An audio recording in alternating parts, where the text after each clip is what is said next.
Friesland is weer een Alve rieker. De sanniende Thuis Trophy is een rally waarvan de opbrengst kiet naar de Frieske Ronald McDonald Hoezen. Doel is dat de trophy eerlijks houden wordt. De Ronald McDonald Hoezen kunnen het yield goed broeken, want ze binnen afhankelijk van giften.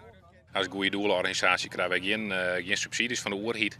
Dus ja, maar dit soort zaken moeten mij mooi zijn, maar de zaken draaiende houden. Ja, wat heeft er nou de opdracht? Deze eerste editie die komt qua netto opbrengst ongeveer op €400 op. Dus daar ben we hartstikke wijs mee. Er gejoerd 22 equipes mee. De organisatie is in handen van een stichting van de Porsche-rieders in Friesland. Ze organiseren al een tocht langs de Alvesteden sinds 2007, maar binnen ook lied dat ze er een goed doel en een nieuwe namen om verbinden kunnen. Dit jaar is de Alvestedentag net voor de Porsches. En nou is er een vrijwilligersgroep. En die is nou weer benaderd om weer in mee te doen.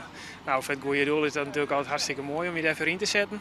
En als autoliefhebber is het fantastisch om weer met de meesten een dag om te gaan die ook diezelfde passie hebben voor de auto's.